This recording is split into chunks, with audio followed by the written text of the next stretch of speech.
Hello, everyone, and welcome to the Long and Winding Answer. This is our 10th episode, and we have the pleasure of having my friend Mitch Joel. So, Mitch, who are you and what do you do? And welcome. That's a great question. Thanks for having me, Christine. I start my show off with the same thing. My name is Mitch Joel. I'm the co-founder of a platform called Thinkers One, where companies can buy essentially customized 15-minute keynote speeches for their events and for their meetings. I have a podcast of my own called Thinking with Mitch Joel. It used to be called 6 Pixels of Separation, which is also the name of the platform that I blog and write on, which I've been doing for a very, very long time. I think it might be the longest running consistent business podcast in the I world. think it is. It could be wrong. I could be right. It's a long time. And I also do a bunch of keynote speaking around the world, as well as investing and advising. And I work primarily at the intersection of technology, media, culture, and branding. And you found time to be here. Thank you very much. Happy to do it. Yeah, it's great to watch you engage in these platforms. I love it. Thank you. We're actually crossing the threshold of the 10th episode together. Thank you for marking this threshold. I read that like not even a quarter of podcasts in the world have more than 10 episodes. So let's hope I'll catch up to you. You're 1,000 and plus. I was going to say over 1,000 is kind of a journey too, for sure. Yeah. Let's I look up to you over this. We've both worked with creative people. What does it mean to be a creative thinker today in the age of AI? Wow, it's a big question. So I guess it lines up well with the name of the show. Yes. I think most people have an air of creativity about them. I think it's been a long time since we have kind of exhumed the idea of creativity just being solely for those of the arts. In business, we're always creative in terms of what are the products and services we sell? How do we bring them forward? How do we push ideas out into the world? And we have this new technology come along, artificial intelligence. Primarily, most of us are using it in terms of just a generative artificial intelligence, not necessarily pure artificial intelligence. And what does it mean? It means that our ability to produce ideas, to get ideas out there becomes, I think, more abundant and more possible. What I was thinking about this morning is actually the idea that we've been told this kind of productivity lie that the more we have tools like this, the quicker we can get our work done. And then the more time we have to do free stuff. I actually think the more I think about it, that the more we have tools that make us more productive, the more we do and the more work we do.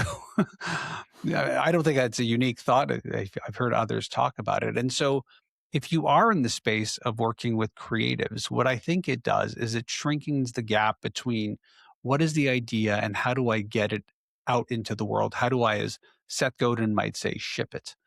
And what we're seeing with these tools also is the ability for people who maybe aren't that skilled in the production tools or aren't that skilled in how to think in terms of words or audio or whatever it might be, suddenly have a bit more of a palette to be able to do that. It doesn't mean it's going to be great. It doesn't mean it's going to break through. It doesn't mean it's going to have results, but it does mean that they have the ability to now create or formulate in different ways, much in the same way when we had spell checkers and then things like Grammarly. Exactly, yes. We could look at our work and say, oh, that's a different way to think about it. Or, yeah, I'm moving too fast, or I don't know how to necessarily use that part of it. And now I can. And so, look, I love doing my podcast, as I know you do. I'm not great at the audio editing. I care about it deeply. I want it to sound good. I want it to look good. And so when I started bringing in tools like Descript, I was able to leverage the generative AI tools within that to make the show sound better, be edited better. I know I've worked for many years on my vocal tics. I don't and ah and have that many breaks and weird things that I do, but the vast majority of people do. And I can tell you that as I use those tools, I'll look at things like an hour and 10-minute podcast where I use those tools brings it down to under an hour, which means there's just 10 minutes of people stammering. There's nothing wrong with that. But I can now, because of these tools, effectively and efficiently create a better product. Now, does that mean I'm not shipping it to an audio engineer and having somebody work on it? It does.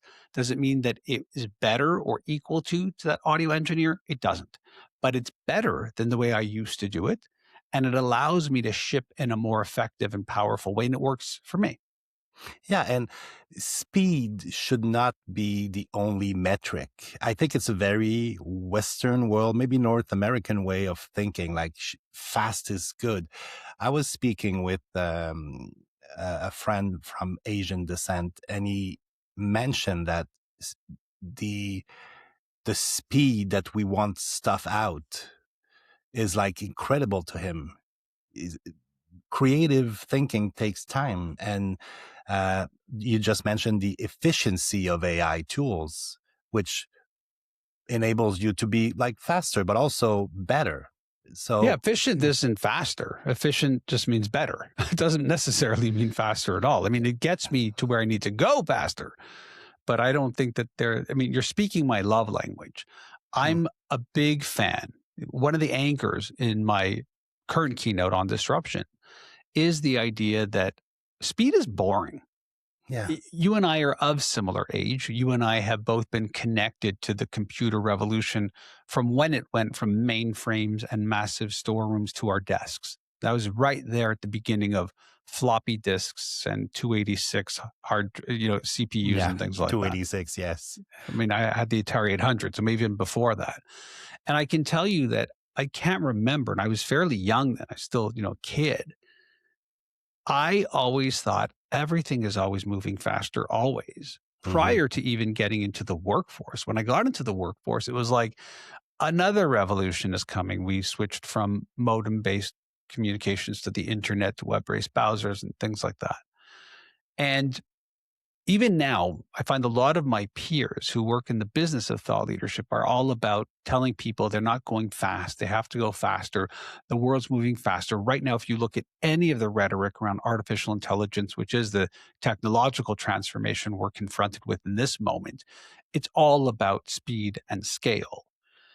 I'm a big believer that speed is really, really boring. We should stop talking about it. What I think is more important is direction and momentum. And so the equation that I bring out is this idea that direction plus momentum is greater than speed. If you can look at the landscape, whether it's AI, whether it's web based browsers, whether it's social media or mobile or e commerce or whatever transformation we've been through, crypto, Web3, I could go on and on. The ones who are really quote unquote winning are the ones who are able to plot their direction specific to what their business goals are. Like, what is the actual Yeah, economic value we're trying to drive for our business and our brand and our culture and our people? And then build engines of momentum within that. And that creates that Jim Collins better flywheel than simply this idea of speed. I think speed becomes a bit of a speed trap it where is. Yeah. we seem to think we're doing things because we now have these tools. But again, it goes back to conversations I've even had recently on the podcast. My friend Kevin Ertel, formerly of Nike Digital, he just came out with a book called The Strategy Trap. And his theory, which is so true, is everyone has great strategy. The problem it dies is because it's the execution. And, in the simplistic ways, we build a strategy, but we don't build a strategy for the strategy to execute the strategy, right? And all of this is tied into that idea that we fall into, he would call it the strategy trap. I think it's a speed trap where we get drunk on this idea that everything is moving fast and we have to keep up. I don't think that that's not true, but how you approach it is fundamentally different than the way we're currently seeing people do it. Yeah, and that trap you mentioned, I think part of it is if speed is a trap, then strategy becomes a trap. And uh, we we humans tend to have tricks to be faster. So I need to make this strategy deck, uh, and I want to be fast. So I'll reuse stuff that I used before. I'll not cut corners, but I'll end up cutting corners by using templates and stuff that I've made.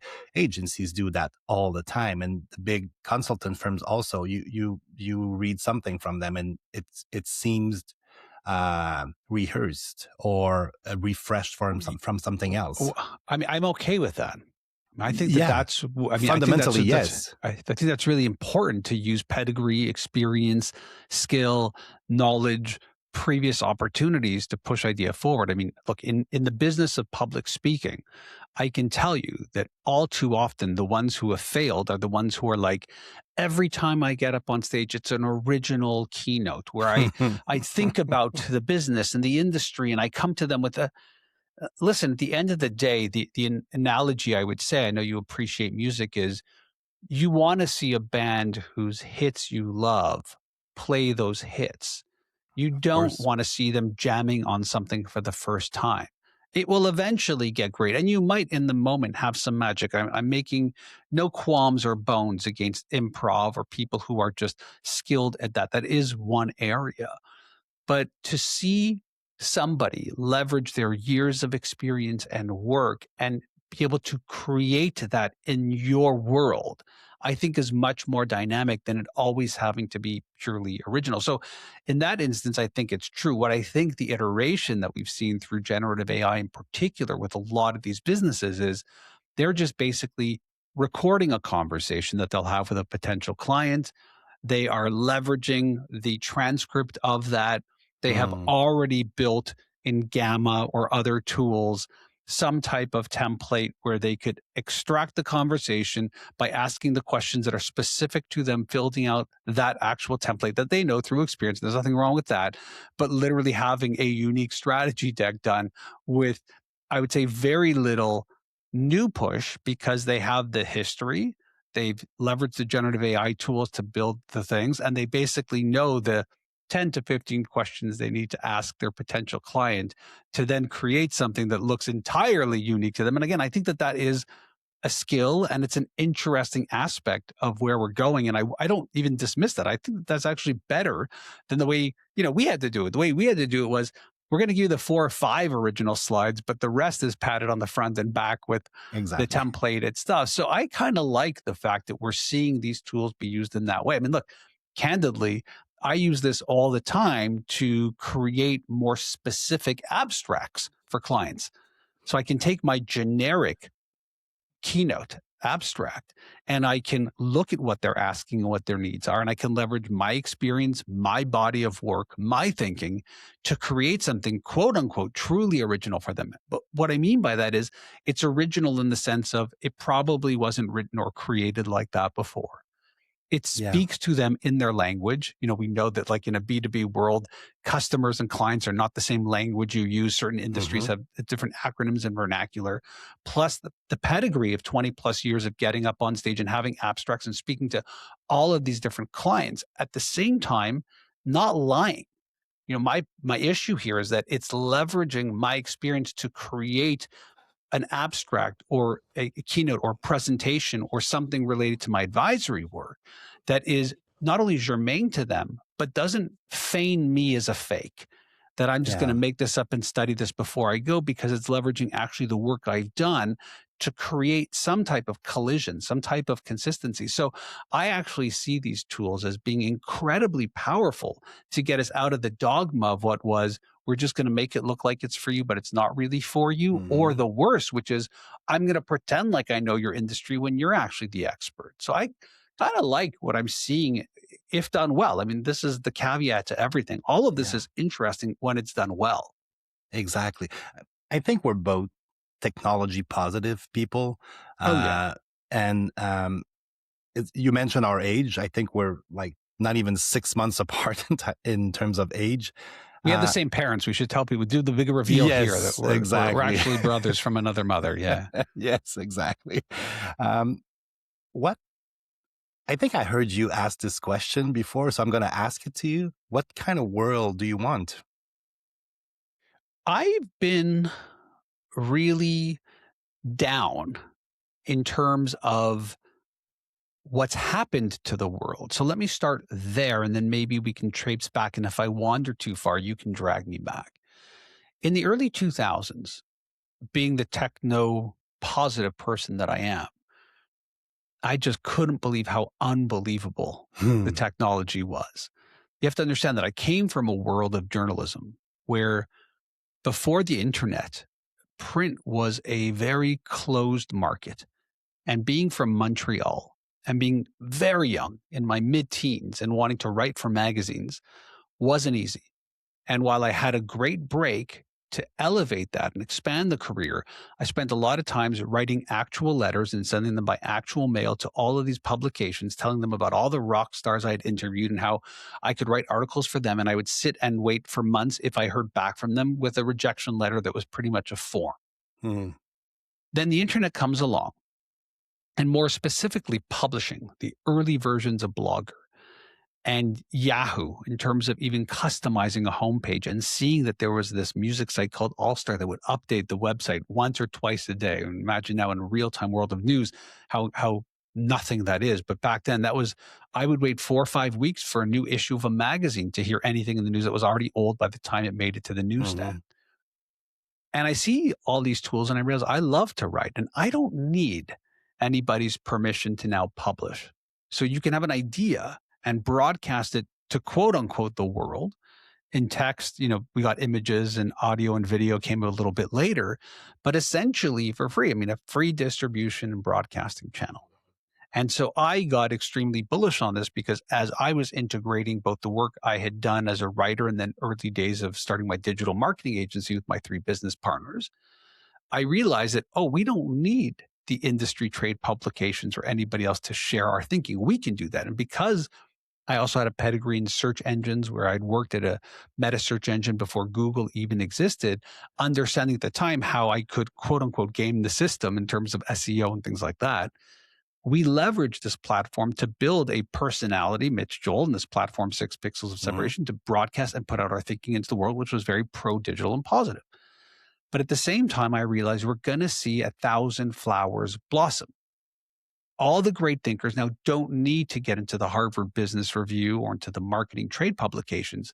They can put their ideas out there. I believed that that would create a more connected world where cultures would be more connected, where we could see how people are, their differences, their values. I'm not talking about DI. I'm talking like the elevated version of that. And to this day, I believe in that promise and opportunity. Now, what happened is the complete opposite because we're humans and we can be quite terrible, clearly. And we can become divisive and polarized and nationalistic and all of these things. And we can exploit it and leverage it and create hysteria. So that sadness is that it's that, wow, in a world where we're all connected and we can hear everyone's voices, how have we become this divided? And so that's if you'd say to me, where do I want it to go? I want it to go back to that Pollyanna type of perspective that we can agree that I want this, you want that. It may be different, but we can be intelligent and compassionate enough as human beings to be able to accept those differences and have a place as long as it's not illegal, truly harmful or hurtful. I don't know how we spiral to the place we spiraled. I mean, if we just zoom out and think about how technology has enabled all of us to be connected. I mean, I wrote this book, 6 Pixels of Separation. The subtitle of the book is Everyone is Connected, Connect Your Business to Everybody. There's a lot of promise in that I got wrong, unfortunately. But I don't think I got it wrong in the spirit of it. So if you said to me, what is the spirit of it would be that. The delta of that is what we're seeing in AI, which is this idea that it's an inevitable. We're going to have this mass unemployment. It's going to replace a bunch of people. It's gonna. And my objective thought is why? We decide. We are the people developing it. We're the people who we saw what we did with social and the connected web. Why? Why would we do that? Why would we want a world where we're going to cause more pain and trouble in a world where actually this technology can do incredible things? I've mentioned this before in a couple of posts, but Max Tegmark was on a panel with Yuval Noah Harari. And Max Tegmark said, yeah, I'm raising my hand. I'd love for it to cure cancer. Yeah. I'm also raising my hand and saying, no, I don't want it to replace me. I want to be able to think and use these tools and have access to them to do incredible things. So when I think about where I wanted to go, I wanted to reverse course a little bit. And I want to be in a world where a young entrepreneur can recognize that they can build a brand and tell stories in very dynamic ways that don't require a huge amount of media behind it or gatekeepers, that they have a global audience, that they can scale their business globally, that through tools like Shopify and others, Yes. that they can connect and build and whatnot and all these other amazing places that you can build centers of commerce and actually have a global marketplace where you're not relegated. Back in the early days of e-commerce, I'd meet a lot of retailers, and they're building out these stores and spending millions of dollars per store in the hope that somebody will walk by on a specific day during a specific time and come into whatever inventory they have, and that the people that they've hired are really, really skilled to be able to get in a world where you could have a 24/7 unlimited aisle, which was the original promise of e-commerce. And so Yeah. I'm excessively hopeful. But when I see what we've done with it, I get very pessimistic. And I honestly would sit here and candidly say to you, I don't know why. I don't know why we're doing this. It's like Steven Pinker has that book, The Better of Our Angels. And I'm Yes. like, why are we being the worst of our devils? I don't get it. Yeah. And do we need to know why all the time? I mean, it's just. No. And I think that the beauty of the world is that by not knowing why, we are somewhat either manipulated by the people who know Mhm. why and do what they want to do. And I'm not talking Illuminati stuff or conspiracy No. theories. I'm just saying there are people who understand the human condition and are able to leverage that to create extreme wealth and power for themselves and for others. And do I want a complete world of socialism or anything like that? No. Mm. But I'm a bit of a geek like you. I do like the idea of Star Trek. I do like that idea of a future where we are not producing to consume to sell to each other, but rather we are producing out of a desire or want. And that the greater idea is, how do we as a humanity elevate all of ourselves and move us forward? And I think there is a beauty in what Gene Roddenberry was thinking about with that.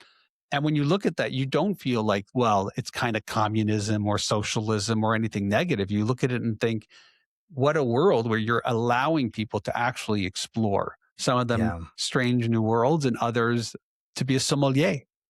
Exactly. I want to read you something that I want to read to you something you wrote that Oh, actually inspired me. all right. I love It's this. just the beginning because it's a long text.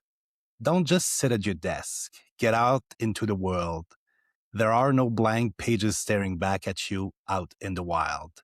The canvases out in the world are filled with inspiration and imagery. Ideas come from the unexpected. Ideas come from the mundane. Do things that you find interesting.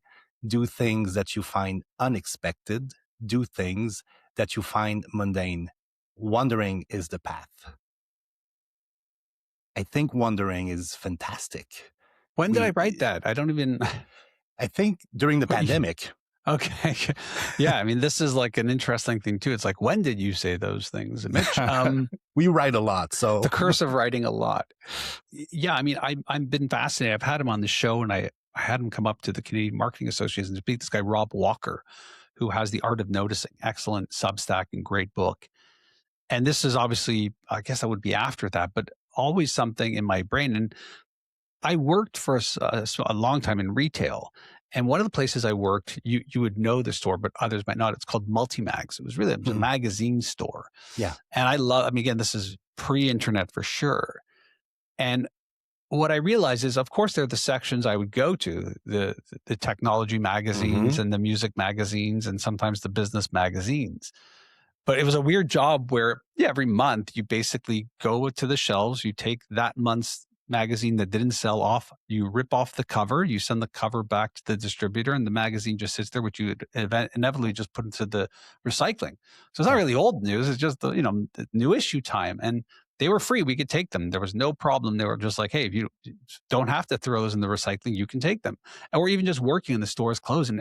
What I was starting to realize is the stuff I was learning the most from was the magazines that fell very much outside of my area of interest. And that was where I was getting the best sparks and ideas for my own work and my own ideas and my own businesses. And so I encourage people to do that, to wander. It's almost like reading. I know you're a big fan of reading. I am too, where you should have two or three very challenging texts, whether because of when they were written or how they were written, or it being a topic that you're not used to, I do find that that's where the real expansion for me comes.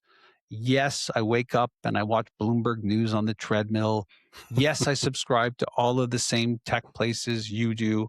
But I do find that sometimes by reading an architecture newsletter or by reading a newsletter about literature or poetry, which I don't really like, that it does bring out new ideas and sparks new ideas. It's nothing new. It's not nothing unique to me, but Hmm. so many of us don't do it because of this time compression that we feel we have. You mentioned we're both kind of geeks, geeky, let's say, but we worked with uber geeks.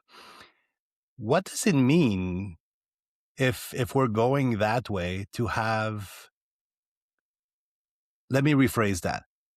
What's the role of nerds and geeks in the future, and how does it impact society as a whole, being ruled by geeks, maybe? Well, if I think back to what it was to be like that, it was not pleasant. Nope. There was no win in me speaking to anybody about things I was playing on my Atari 800 or buying Compute Magazine and trying to learn how to do very basic coding, which at page 3, line 4, it would just completely crash. We had no debugging, and I have no coding skills to this day, still not. That probably turned me off from it. There was no interest in any girl wanting to come with me to the comic book store to get the Nope. latest, Cloak and Dagger issue or Wolverine or X-Men or whatever it is. There was nobody definitely wanted to play video games with me, whether it was the arcade or back at home.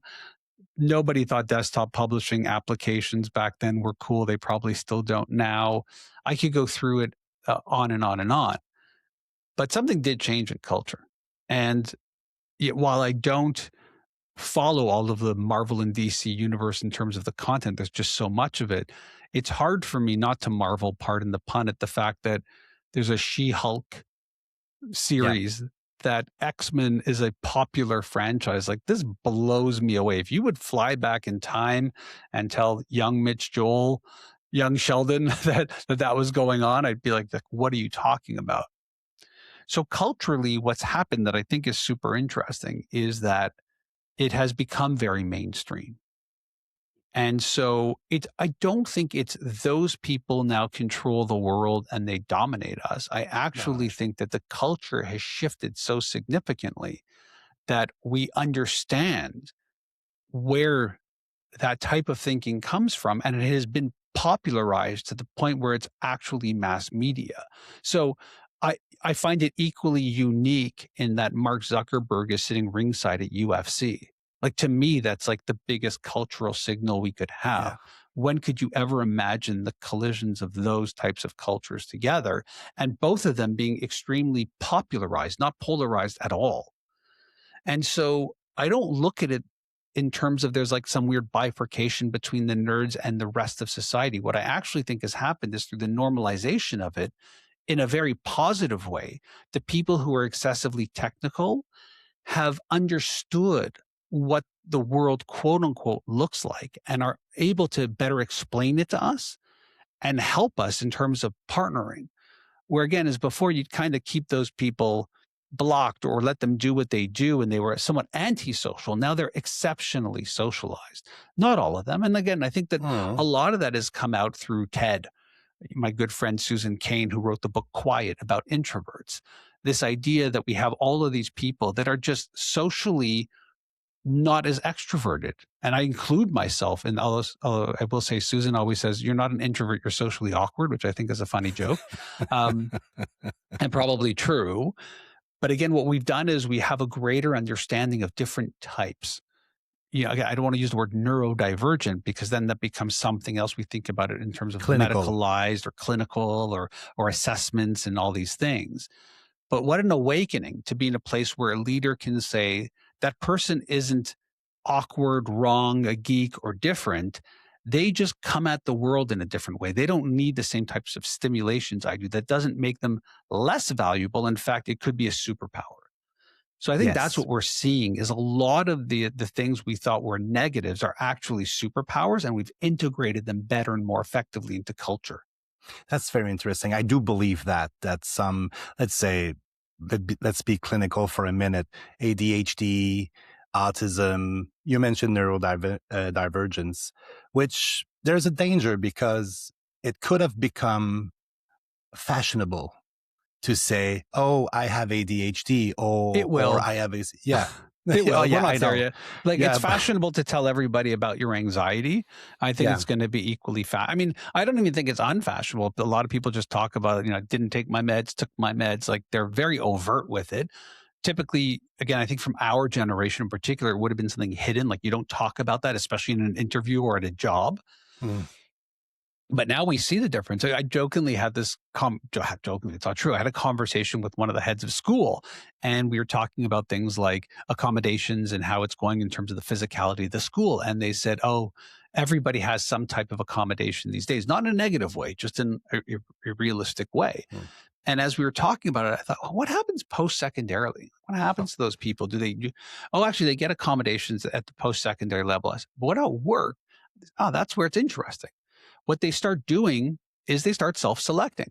Maybe I'm not meant for that type of job. Maybe I'm meant more for this type of job. Maybe I should be an entrepreneur. Maybe I should be a freelancer. That, again, the advancements of technology have led to a place where people who have different ways of wanting to interact socially or intellectually with the world can figure out their own path. It's not so cookie cutter as it is in school, where we need accommodations to help them be adapt, which again, to what? It's a greater question.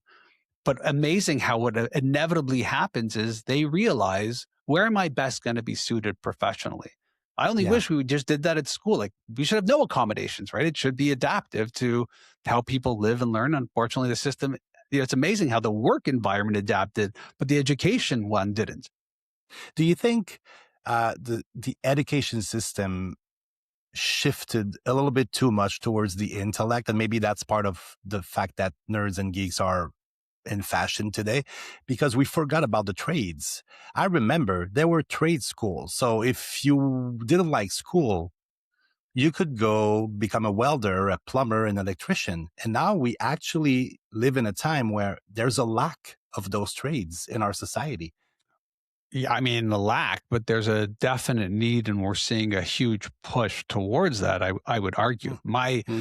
general thing, and people would talk about how do we fix the education system. I'm like, you're not going to like it, but it's essentially what you're saying in a different way, which is what we should do is devalue from an education standpoint all of these weird professions like Yeah. doctors and lawyers and accountants, because we know we have not only tools, but other types of jobs that support that, from nurses to artificial intelligence to whatever.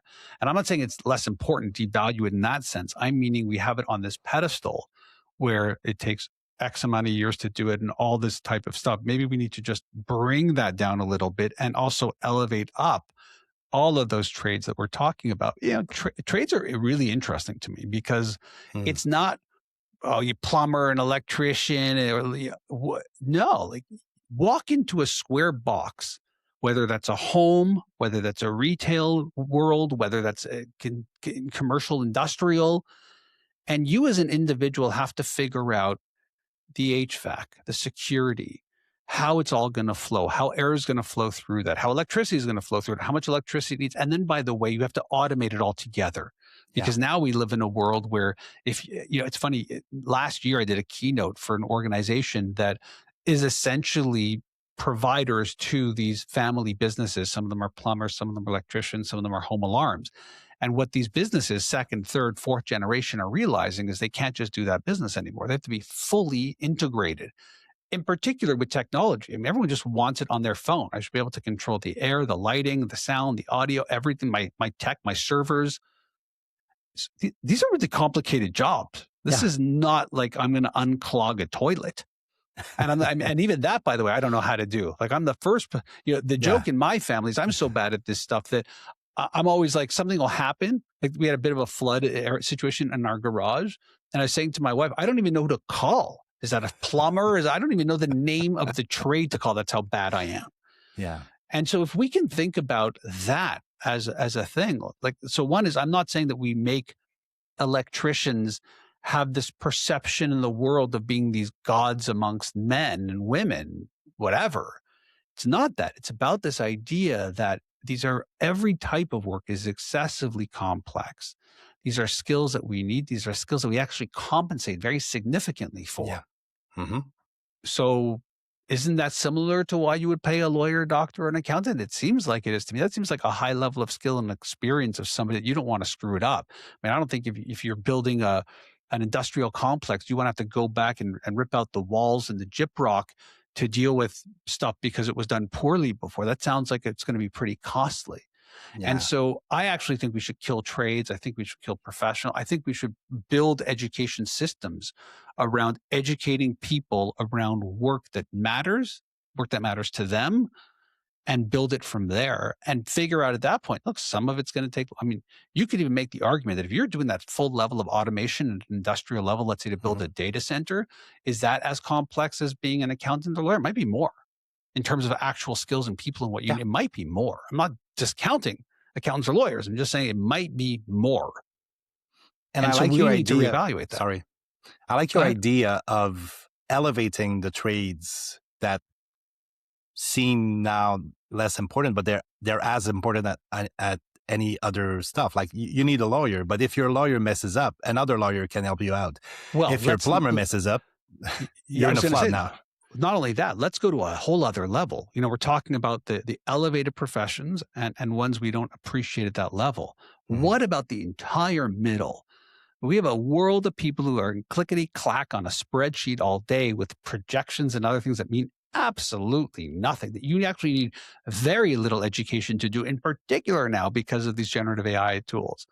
And so what we're going to pay them 6, 7, 8 times what we're paying people who are driving around in trucks and building data centers and working like in infrastructure. Like, I mean, we didn't even talk about infrastructure, like building a tunnel. Like, where would you start? I wouldn't know how to build a tunnel. What are we talking about here?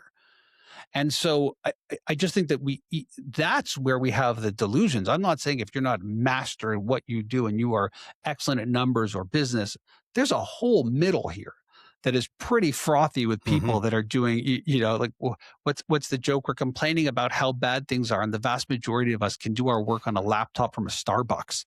Like, I don't think life is that as tough as as we're saying it to be, if you compare Yeah. it over time to the other vocations and things we were faced with. So yeah, I'm a big believer that in order for this to work, because we've seen the evolution of this in the actual workforce, that we can absolutely rethink education, but that requires a lot of Mm. intestinal fortitude. I mean, there is a correlation here. If you think about politics, very few politicians want to deal on infrastructure projects, right? Because they're spending in that moment and they're never going to be around to see the fruition of that. I mean, the joke for years was how bad LaGuardia was. Love or Hmm. hate Donald Trump, like that's why LaGuardia is beautiful now. Like Yeah. somebody made the call to say we have to do this and we're going to do this, and you love them or you hate them, but it has to happen. This is the same thing. Like the people who are going to rethink education, it's going to be a massive overhaul and it's going to be very challenging to our world. But if we don't do it, I mean, what are we preparing them for now? We essentially have a world of young people who are just using Chat GPT and Cloud to cheat on their homework. I mean, that's all. Yeah. Like, what are they really doing? And if that's the end game, to see who gets it to the highest point in a world where, by the way, the infrastructure of those schools is you need a 90 or 95 to do well. Like, what world is that? Like in work, you're saying, like, how often are you doing 95%? Like, it's, 5 mistakes and you're out. Like, Yeah. so there's a lot of absurdity in that infrastructure that definitely has to change for the better of the world. Yeah. And I think the whole way of thinking how to evaluate students, like why is it a number? Why is it a number? Because 95 is better than 94, 94 is better than 93. What about A, B, and C? And if you're not up to par, then you have to redo it. Evaluating students on basically remembering stuff. We tell them, Yeah. read this, remember this, and regurgitate this, and we'll evaluate your memory. Yeah. Yeah. And this is the world we live in. And it's excessively frustrating because even when I look at the tools, and my kids will even use some of the tools to help them with study guides or create a podcast about the work. So many ways you could use this. I mean, how dumb are we? We're going to ban this stuff, or we're not going to let people use it, or only in certain instances.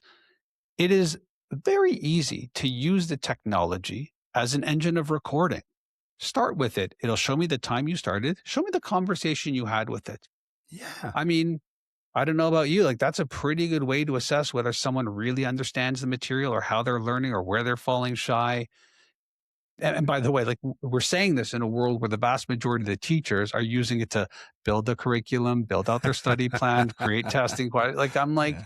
what are we Come doing? on. Yeah. And this becomes my greater thing with all of the conversation around AI. It's whether people call it slop or not. It's this thinking around this place of this is what we want. Like we want a world where I go into Claude and I tell it to pump out 5 LinkedIn posts.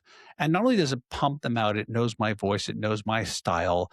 It's able to post it with a really clever headline and a beautiful image so that what your bot can then like it and then like nobody, like, my joke is bot on bot action is not hot, right? Yeah, I This saw that. idea that it's so absurd to me that we think that this is what anybody wants. Like, I don't. I actually want to go on my LinkedIn feed and I want to see smart people that I'm connected to, who I'm cheering for, come up with smarter and better things to say that are going to make me better at what I do. Now, if they're using these tools to do more of it, to create keywords or images, if I use it for that, like it's great. It does a lot of incredible blue collar content work. It's fantastic at that. Yeah, And what I think it does is it allows me to explore my voice more and to have better conversations and better types of content. But to use it to replace me in a world where then you're using it to replace like, so what at the end of the day happens? I did nothing, you did nothing, and it's just a bunch of vanity metrics. I mean, I don't even understand how this is any form of game. And by the way, we've been talking about vanity metrics forever. Like how many users and how many people clicked it. It doesn't matter. Like what economic value did it add to your actual business at the end of the day? exactly. I discovered Anne Handley through the conversation you had with her, and Oh, I cool. She's great. thank you. I thank you for introducing her to me virtually. I loved her piece in response to Matt Schumer's piece, and her positive way of looking at AI and calling it something messy is coming instead of Right. something. Yeah.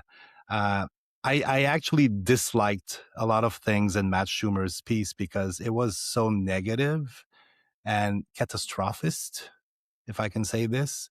And I really loved Anne's way of putting things in perspective. I think you agree with her piece too. Let's talk about this a little bit. I mean, I agree with most of the things Anne will say. We've been Okay. friends and a fan of hers from when we first met, which isn't, we're going on a lot of years here. I also don't fully disagree with Matt. Matt has a worldview that is specific to his worldview, and his worldview in sitting in Silicon Valley and using these tools is, wow, this is very, very radical. And I believe it is. Mm-hmm. What I think people don't get is we have been tinkering with AI for a long time. Mm-hmm. We had this big breakthrough through ChatGPT and OpenAI. And what happened from that moment on is where things really got interesting. And it got interesting from my perspective because we started seeing that, okay, it's doing wild things and giving wild answers. Absolutely true. But to get to the breakthroughs and the hype that it was being built out of these frontier models and their businesses, they needed something big. And I believe at one point somebody realized, let's use coding. Coding is an elevated art form that is Mm-hmm. pretty specific because it still has to fit within some type of box and limitations. And if we put all of the code into these engines and it can suddenly generate code on its own, what an incredible world we had. And so I do think that that is what Matt is seeing, that, oh my God, it's coming for all of us. I think it's coming and it has come for coding right now. Do I think it will solve big problems? I do. Do I think it can do writing? It can. Do I think that that's what everybody wants out of life? I don't.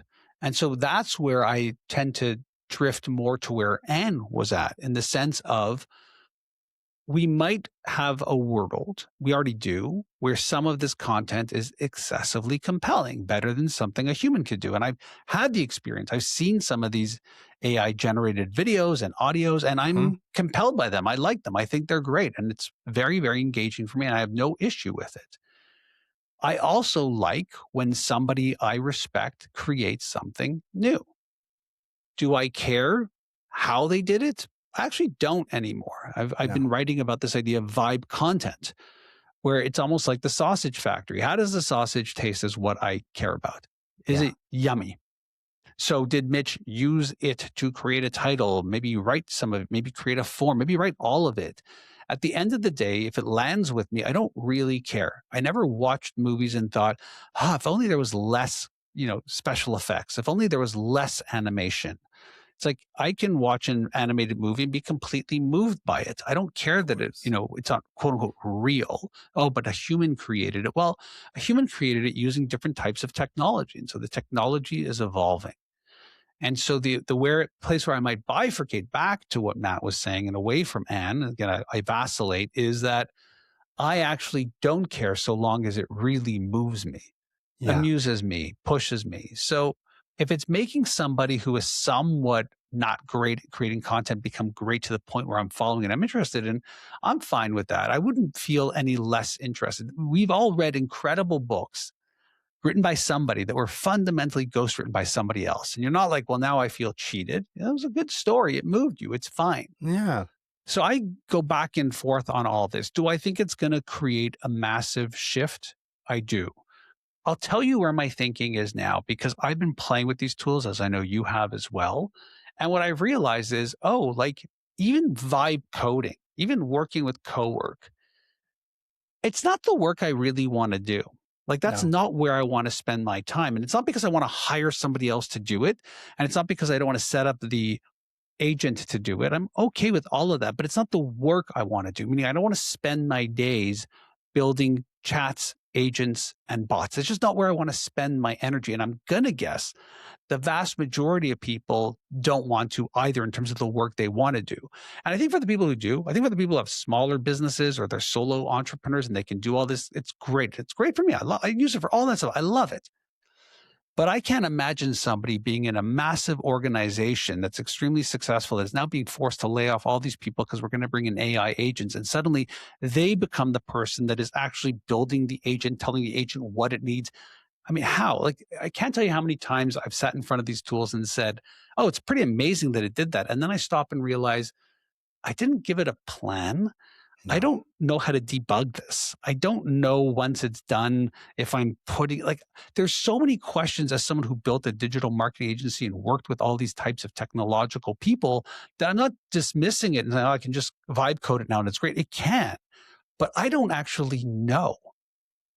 I could Yeah. evaluate them as people and say, like, I can see within our organization what you're doing as a front end developer. This is kind of what I can see the work and how it reacts in the market. I could do that. But me being the brain, the idea, the execute, like I'm like, oh, like it's and again, I don't know if it's like I spent too much time working in this space where it's like, okay, maybe I'm wrong. And like you don't need to do that anymore. And it doesn't matter whether there was a good QA on this or not. Like it just No. goes. But my general sentiment lately is I don't find it all that much fun to do that work. Like it's not where No. I'm my best. Exactly. And I've worked with developers all my career, uh, and it felt a lot like prompting. If you want the programmer to do something, let's say fix a business process in an app, you need to prompt the guy or the girl because their expertise is elsewhere, is in the code, is in the Right. infrastructure of the software, not specifically in the type of business you're wanting to automate. So it felt a lot like prompting. And whenever we didn't prompt, we got bad results Right. from humans. And I think we forget that a developer never works alone. So AI is not replacing one person. It could be replacing one person in the equation, but it takes a lot of people to make an iPhone, to make anything actually. A toaster. If you want to make a toaster from scratch, good luck. What's the new thing? It's all these software companies are taking a beating on the public markets because tomorrow somebody's going to cancel their Salesforce and vibe code it. Yeah. And, my thoughts are always in this place of being an entrepreneur. I can't tell you how many times I've had an idea and told somebody about it, and they'll say something like, oh, well, like eBay could just do that, or, name a company. And Yeah. my answer is, but they're not. Oh, but if they see that you're successful, then they'll just do it. And I'm like, I haven't really seen that historically. I mean, it happens. Of course it happens. I shouldn't say that. But what I'm trying to get to is this idea that I know anybody can do it. It doesn't mean they are doing it, or they're focused on it, or they're able to do it exceptionally well. So if you're in a company and you have a massive CRM infrastructure driven by Salesforce, suddenly you're in the business of building your own Salesforce, but you're not. You're in the business of selling the products and services that you sell. Like the Salesforce component of it is there to alleviate the fact that you're actually not that CRM expert. And I'm not stupid. I know that people are saying, right, but like, why would you pay for all that if you could just tell it you needed to do this and it's going to just build it? Well, again, is it? And is it able to then do it at the level of that? And behind the scenes, people thinking about the new products and features and services that might. So maybe I'm wrong, and maybe I'm the old. It's possible. But I just feel that there's domain of expertise that everybody feels they're dismissing. And that speaks to exactly what I was saying to you before. It's not that I can't do this vibe coding or I'm being ignorant or Luddite. It's not. It's that I do it and it's very effective and it's cool, but it's not where my area of expertise is. Yeah. And so, well, whose is it? Maybe it's nobody's. Maybe it is just that I'm suddenly prompting as I would an agency to do something. That's okay. But there's a whole bunch of things that happen after the prompt. And it requires a level of passion and creativity and smarts. And maybe the computer will know all that. And maybe it will be able to do that. And maybe it's just phase one and we'll get there. It's possible. But right now, what I'm seeing is I'm often doing a lot of things that are not within my domain of expertise under this idea of because we can and we should. And I'm really curious to see how that evolution works. I think historically what we've seen is that it's just brought out a whole different type of team member and employee and business opportunities. And I'm hopeful that that happens here as well. Yeah, I'm hopeful, and I'm also very positive about this. Oh yeah, me too. I Do remember sound not reading. positive? Yeah, no. I might. I'm remembering something I read about when the car industry replaced the horse industry, and it was over a decade, not even a decade. And all these workers for the horse industry, the carriage, the horse the people would take care of the horses, make the irons and stuff. They just shifted towards making parts of cars. And maybe that's why the first cars looked like horse carriages.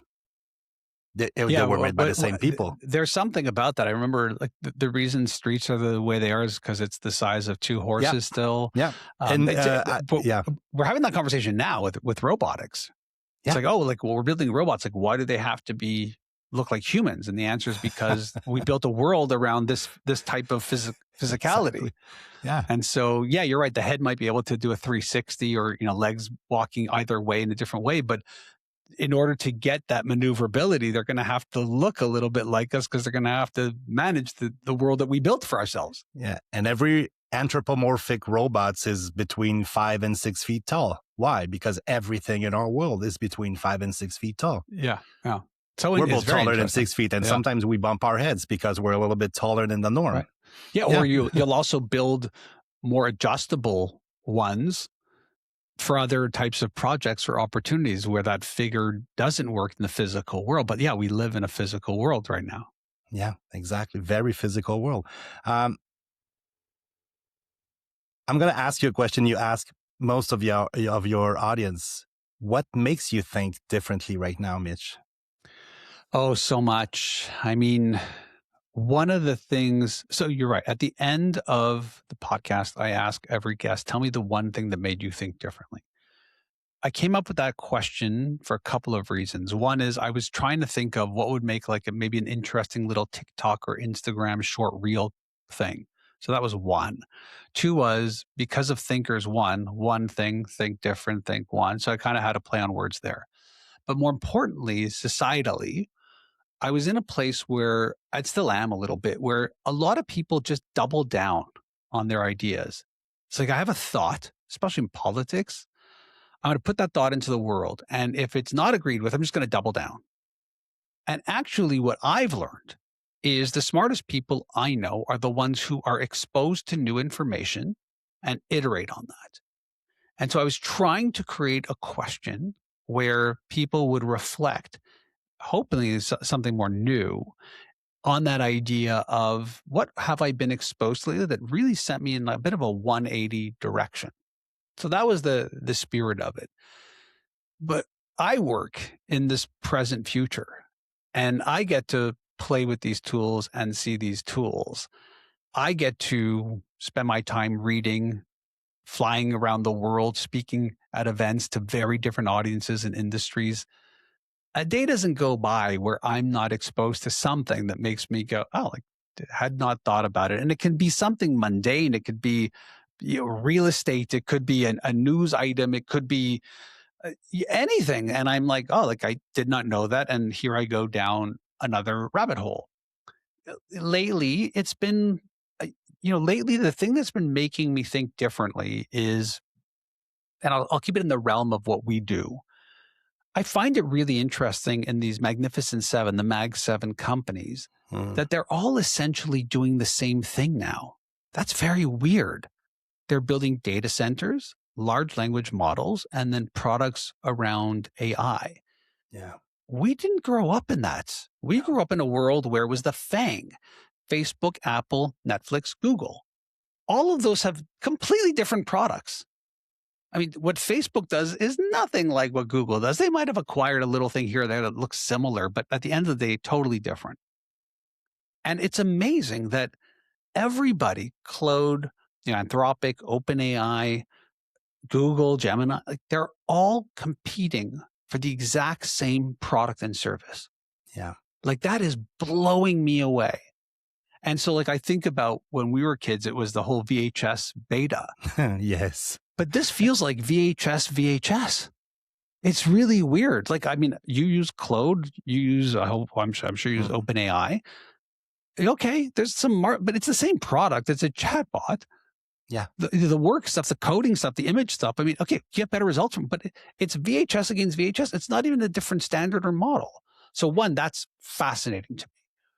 The second thing that's got me thinking differently is how quickly I'll fall in line with the general consensus, and then I rattle myself out of it. So the latest one, and we can play the game if you want, is what is Facebook's AI product? Meta. What is their AI product? Yeah. Meta is, you know what? I don't know. Isn't this interesting? Just think about that for a second, because quarterly earnings came out. They're killing it. Massive investments. We saw the president of the USA hold up a map where the Meta data center is bigger than Manhattan. Yeah. What are they selling? Who are the enterprise clients? And so when they talk in their quarterly earnings, Mark Zuckerberg will talk about the efficiencies around advertising. So that's my world. Name me one client who has stood out publicly and said, wow, because of these AI tools from Meta, my advertising is way more effective and way more cost effective. And true. Yeah. I don't know one person who is telling me that ads have become cheaper and that they're performing better, or that the platforms in and of themselves are delivering a better result. So smart people who are listening to us, not that we're not smart, are saying Llama's the product. It's their LLM. Yeah. And I would say, okay, so how is that performing benchmark wise compared to the other large language models? And it might be performing okay, but we don't talk about it as much as we talk about the other LLMs. And yet their quarterly earnings are through the roof. But when they talked about the metaverse, what happened to their quarterly earnings? So they still did well, but look at what they're doing to kind of offset all of that from glasses and goggles. I'm not being a negative. I'm just saying that we see this and we start investing in that and we're giving them more money and more time. There's nothing wrong with that, but I'm like, how come no one's talking about that? Yeah. It's super interesting. So it's those types of things that make me think very differently, because I don't have an answer and I don't know. And I'm not trying to be a Luddite or pretend like I'm not intelligent about Meta. I think I'm up to speed on what they're doing. But what are they actually doing? And who's actually buying it? And I'm Yeah. not saying it's a bubble or this or that. It could be Cory Doctorow has been on my show and shitification. Everybody should read that. So that's the stuff that gets me to think differently when I realize that, oh, I'm being told a narrative. I'm following down the rabbit hole. What is this? Like, what am I staring at here? I don't know. Which got me to the first point about, isn't it weird that the products are all the same? Isn't it weird that Gemini, ChatGPT, Claude, Claude. Perplexity, I mean, I keep going. They're all the same. It's the same product. It's the same technology behind. Now, be careful. I'm saying the same, meaning it's not like you're dealing with email and No. phones, laptops and search engines, a social network and streaming movies. I mean, and I get that this is going to impact all industries and they're running at it, but it's strange. So these are the things that get me to think differently because it forces my brain to be somewhat broken or not just follow the general rhetoric. And maybe that's the companies playing the algorithm games. You see this on YouTube. I follow a lot of stuff on YouTube. And one of the things I follow are woodworkers. I'm a woodworker. I love this story. Tell me more. I'm a weekend warrior. So I will build stuff in my shop for, a day or two. So I tend to watch YouTubers about woodworking. I love this. And I will see trends. So you have one of my favorite YouTubers will talk about the tools he or she doesn't need anymore. And of course, in the next couple of weeks, I'll see all of my YouTubers talk about the tools they don't need. They're playing the algorithm. This guy decided to podcast about this, and then they all follow up. Yeah. Because the algorithm is giving them points to follow that subject. Yeah, it's so interesting. Yeah, and it's became an hindrance because now nobody's original. They're all copies of the others. So I have a similar but really different and interesting add to this. At night, I love these new videos. So one is I have to admit that I'm a YouTube premium. I love YouTube premium. Oh, yes. I'll never go back. When someone doesn't have it, I'm like, wow, this is like the dark ages to me. No ads, download, save stuff. I love it all. And at night, because I travel a lot, I love these go to sleep meditations. So normally when you meditate, you're not supposed to fall asleep, but they have these like 8-hour videos of like either someone talking. It could even be related to science fiction. It could be science. It could be Stoic philosophy or whatever. And they're amazing. I love them. I have this Bluetooth, these small little Bluetooth eye mask thing. And so they're flat so I can lie on my side and just, I find it very soothing and really gives me a great night's sleep.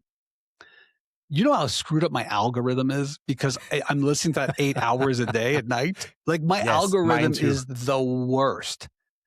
And again, it goes back to that idea where it's like the unintended consequences of this, where you think that, oh, I'm just giving them more than they want. They spent 8 hours with this. He must love this. It's like, no, I don't want any of that in my feed at all, actually. It's making my YouTube premium experience terrible.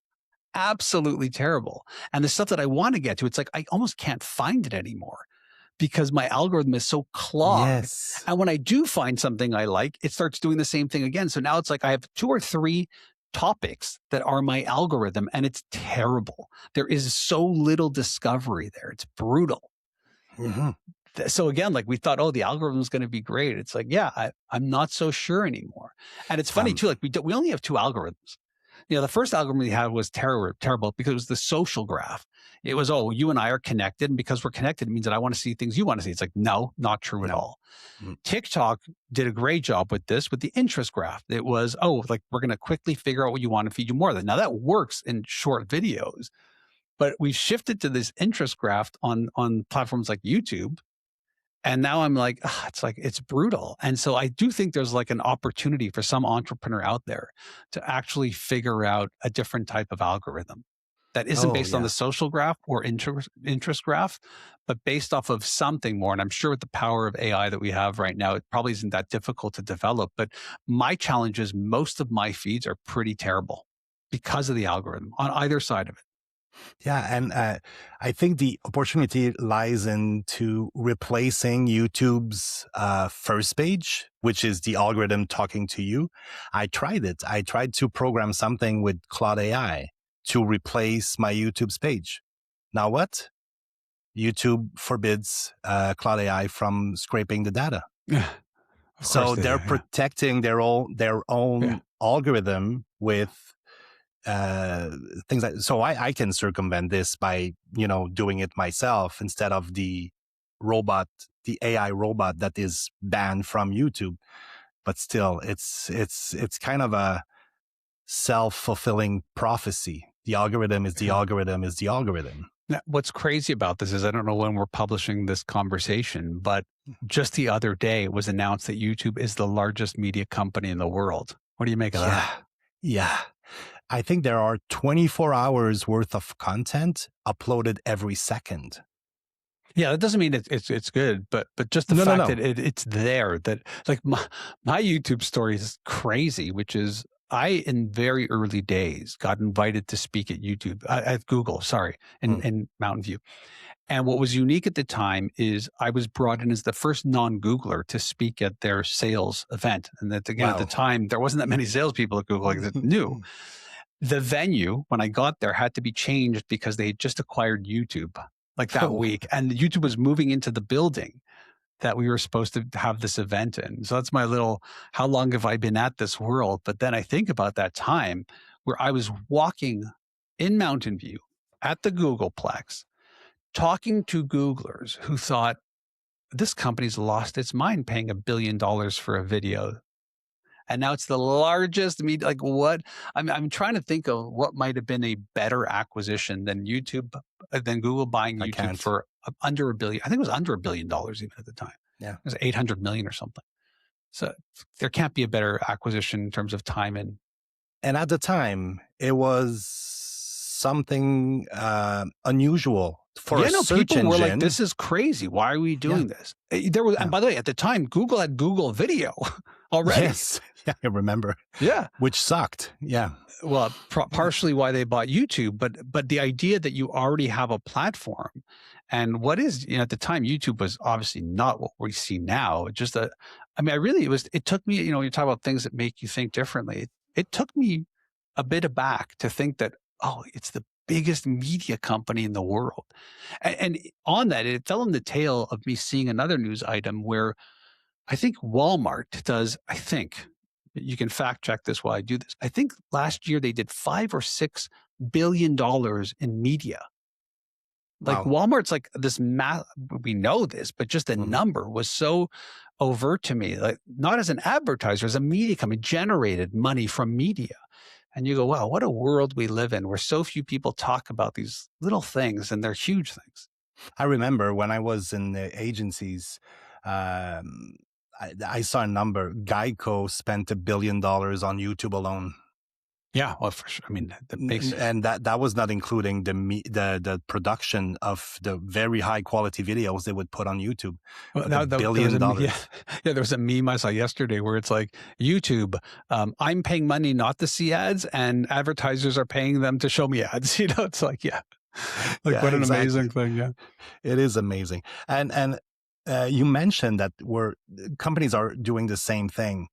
But for the longest time, I think it's 15 years, Google was alone as a search engine. We're old enough to remember the many, many search engines Sure. that came up. Excite, Yeah, we had Hotbot. AOL, we had Yahoo. Well, Yeah, Excite and Hotbot, you're dealing like I was in the meta search yeah. engine space where you had Dogpiled and other things like that. But yeah, people forget there was AOL, there was Yahoo, there was Ask Jeeves, there was a whole bunch Ask of Jeeves, yes. a whole bunch of places where you could look for better results. Microsoft even had their own for a while too. Still do, I guess. Bing, right?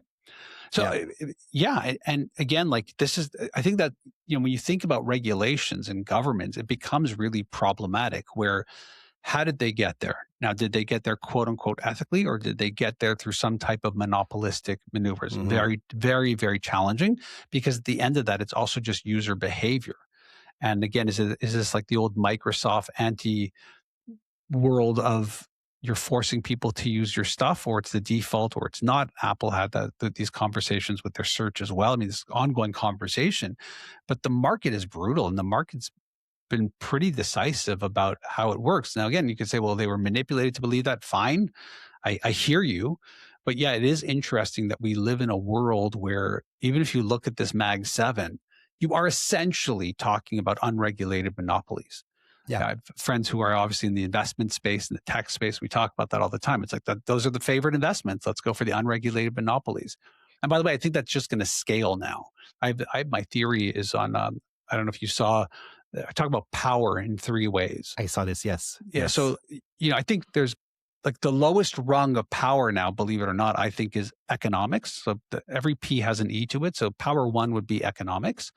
Power two would be elections, government, how that works. And power three would be energy, actual access to the source. Yeah. And I think what you're seeing is like the economic powers of the world, these Mag 7s are now purchasing and building all of these data centers and electric. And I believe that beyond having to go to the government and work with the government and lobby the government, that if it becomes real and they do build these data centers and they do have access to their own unique top level power of energy, it's going to create a very different world. Yeah. Because how do you be controlled by any sort of P elections, politics, politicians, governments, when you have both the economic power and the energy power, the actual access to the energy? So, when you talk about what scares me about it in a maybe less positive way, hopefully they'll use it in a positive way, is that it's that we are giving them in what was a more regulated world, unbridled access to the three levels of power. Yeah. And that to me is if you say like, where's the caution or where's the stress, it would be in that. You're talking about people that were providing search results and social networking now having actual energy infrastructure. I think from what I remember, I'm not great with history, we tried to get away from letting private corporations own the infrastructure. Yeah. It feels like there's a bit of a loosening there in the world, and I believe we should throw some caution to that because it's going to be very hard to regulate if they control the energy and the economics. What do you make of Anthropic's latest riff with the American government? Well, I don't know if it's Anthropic's riff with it so much as it is a government stance. I just have never seen anything like this. I've never seen a government take this action against a domestic technology. Exactly. Yeah. I've just never seen that. So I don't know if what we're talking about is purely politics or not. I agree that a corporation should not dictate to a government how they should interact with them. I think you can agree to not sell to them or work with them. Yeah. But I don't think they should dictate the actual law. Think about my 3 Ps, right? When you think about what I'm saying, that story in particular speaks right to it. So look, right now, economically, Anthropic is powerful, but not that powerful. I mean, they're not part of the Mag 7, I don't think, right now. They are building some type of infrastructure and data centers, but not at the scale of the other ones. No. But if you talk about trying to control the politics of it, the election component of it, so to me, it's like we need wet blankets everywhere. We can't just go, it's them. On one side, the government shouldn't be forced through the corporations to be told what is legal and what is not. That is not the role of private corporations. On the other hand, the government shouldn't strike down a corporation, a domestic corporation, just because they don't agree with their policies. They can just not work with them. So what I think is happening as a general flare up to the world is exactly this. We have chosen sides for some reason. My message is you don't need to choose a side. You can actually not like a leader for certain reasons and like them for another. You could not like certain policies and like others. You can actually like a leader, but not like the party or the values that party represents. You can actually like working with a company, even though you don't believe in where they stand, let's say ethically, because I need that tool, that product. I don't agree with that. but I need to use that tool. I don't know why we sit in a world where you have to choose a stance and die on the hill. Yeah. And so when it comes to stories like this, and people, this is why I don't think I have any form of popularity. It's because I'm nuanced, that I can look at the problem True. and go, I don't want to hate Meta. I don't want to hate them. I want to be able to connect to my friends and family and be able to share my thinking in that forum. I don't like the fact that they're running all these fraudulent ads. Yeah, I don't like the Yeah. fact that that's causing a lot of problems. I don't like the fact that there's too much hate and that they're not able to control it or shut it down. I want to use this tool, but I don't like the fact that they support an extreme right person on. Like, I don't know why we can't say that. Yeah, I don't know why, because we then are in a world where we're forced to make very weird choices. Yeah. And I Binary think choices. yeah, and I think that that's, probably the problem of being more centered. And it's probably the reason why a lot of people feel so displaced, because they're probably similar to you and I, where they probably feel that same way. Hmm. Like, I can understand why you want to do this, but I don't agree with it. Oh, you can't say that. No, you're either for me or against me. And I'm like, no, I think there are instances where I agree with what you're doing and instances that I don't agree with. And I'm going to have to make my own evaluation as to what that means for me, whether it's economically, politically, socially, or beyond. We live in an incredible country. I think we do. Yeah. I think Canada is a handful of very small cities with a ton of geography and a ton of natural resources and a ton of places for us to True. expand to and grow into. I think geographically where we sit is very unique in the world in terms of access to the east, to the west, to the north, and to the south, all of them. And I think opportunistically, we could be in an incredible position. And at the same time, I can tell you, it feels like end of times for this country, right? Like, Yes. why can't you say both of those things? Now, True. my, my leaning tends to be more to the opportunistic. So in the case of Anthropic and the government, I feel like Anthropic is a interesting company doing interesting things in a very contentious, polarized government that is trying to keep its side intact. And how this plays out, I don't know. I don't know. But it does seem that the people who use these tools within this government really like it. That's what it does Yeah. seem like to me. Yeah, I agree. I know it's fashionable to ask, what would you say to younger self? I'd like to know what you want to say to future self, like in 20 years, Mitch in 20 years. What do you want to say now to him? You have to stay the course, which to me means a level of curiosity. I think Yes. that the curiosity I have gives me a more interesting palette in terms of the things I see and want to do.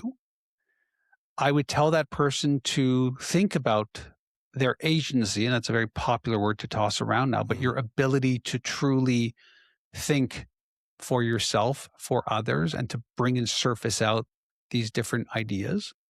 I would tell that person to not forget about the power and importance of how we commune and come together. I very much enjoy conversations like this. I'll say that I don't enjoy it as much as when we sit together in a hotel lobby having an actual coffee in our Of protein course. forms.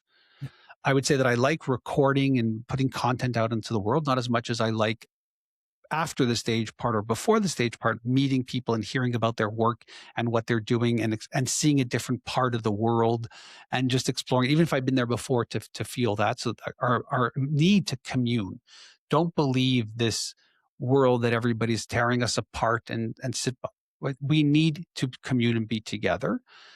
And lastly, I just think it's about constantly focusing to the future self on really educating yourself. That at the end of the day, if you don't have your faculties about you, that if you're not spending time really trying to learn, and I genuinely am, with a positive attitude, even when I talked earlier about vibe coding and things like that, I'm trying to not be negative about it. I'm also able, I think, to learn things and see things and recognize that this will never be my domain of expertise. And so refining that, and I think the end would be that wandering spirit of being open to learn. I do see as I get older. I'm not sure how you feel. It gets harder. It gets Yeah. harder. And so, what do I do for that? Like, I spend time with younger people, seeing what they're doing, and I see a lot of how I was in that. So I can see the pitfalls of it, but I can see the logic and the thinking of that. And so, I want to constantly be in that place of also being, what do they call it, reverse mentoring, but just having younger people mentor me, show me the way and path. So I would tell that person, stay on those things, Yeah. um, because otherwise it's not interesting. And so the real thing is, how do you stay interested? And I think when you are interested, you become interesting. And I would hope that in 20 years, that person is still thinking like that. Yeah, I agree. Thank you very much, Mitch. That was fantastic, as usual. And you're right, it's better with a coffee in a hotel lobby. But for that long and for this podcast purposes, it was fantastic. What are you working on right now? Do you have announcement to make or things to say to people that follow you on LinkedIn? Well, always good spending time with you. Thank you for your time. I would say check out thinkersone.com or go to thinkingwithmitchjoel.com or find me on LinkedIn. Those are the three places I play, and I play a lot. And I'm just trying to be in a place where I'm learning. And I hope the output of me learning is everybody else is along for the ride.